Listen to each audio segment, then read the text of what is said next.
Kenya was hosting the president of Senegal, His Excellency Diomaye Faye. And I thought the people on the side of government would interact with him on what matters most, because they could have learned lessons. Diomaye Faye and Osman Sonko came to power last year in Senegal. Unfortunately, when they arrived in terms of the reins of power, they realized that the government of Senegal had secretly borrowed over 13 billion US dollars of the Book of Senegal. And currently, as we talk, Senegal is in a crisis that is precipitated by that illegal secret borrowing. Kenya ought to learn from Senegal that we cannot continue, and I've been speaking about this matter. It is more important than most of the things we are talking about in the public domain, because the effects are now, but they'll be more catastrophic later. Kenya continues to borrow illegally secret loans that are not included in the book of loans. When you hear me talk about Kenya is borrowing 3.5 billion every day, it does not include the money the government keeps on borrowing on securitization. They already did 7 shillings of fuel levy in terms of collecting in advance. They are now securitizing another 5. Kenya now is in the process of taking a loan using the housing levy. That the housing levy Kenyans ought to pay for the next 7 to 10 years, they want to borrow today.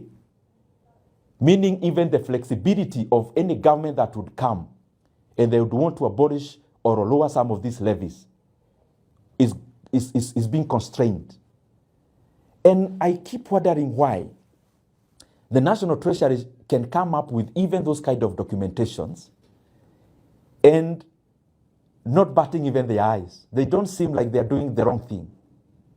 Maybe they need to learn from countries like Senegal that you cannot continue playing PR on economic figures, because when there is a deceleration in the economy, it doesn't matter how you communicate or the PR you engage in to communicate around that.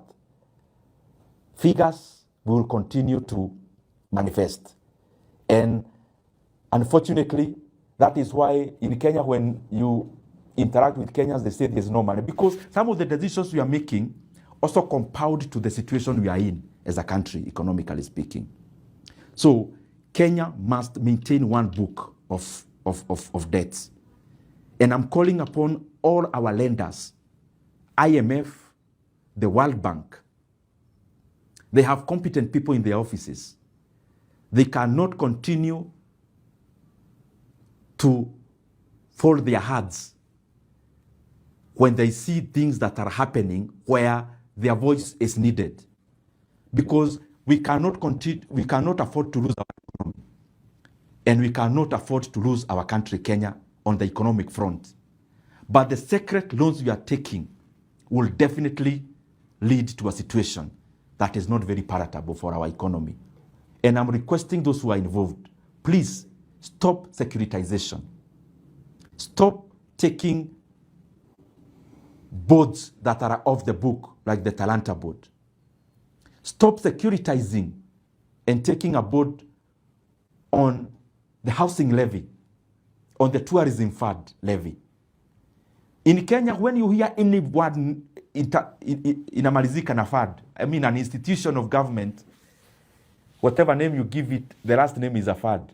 Just know that that is another way of taking a loan. When you hear about infrastructure fund, just know it is an illegal loan that is in the offing. When you hear about tourism fund, scrutinize. You will see there is a loan in the offing or already taken. When you hear about your levy, RMLF, again is a fund, is another illegal loan. So we have now shifted. Yes, we are over borrowing on the main book, but Kenya has also become more cleverer. We are now borrowing off the book. We are definitely borrowing the book that was used by Macky Sall in Senegal. And upon the assumption of a different government, they realized a debt that was secret and unmanageable. You cannot tell us that securitization is off the book. You can also not tell us, for example, the road I talked about in terms of Nakuru Highway. PPP is also a form of debt because they are forcing NSSF to put in some money, but also to borrow much more. Now, the question that all the people on the debt side keep on asking, when a government agency owned 100% by government takes a loan, if it is unable to pay, who pays that loan? It is the government. And therefore, all these loans are also public debts, and they ought to be accounted as such. The last thing I want to talk about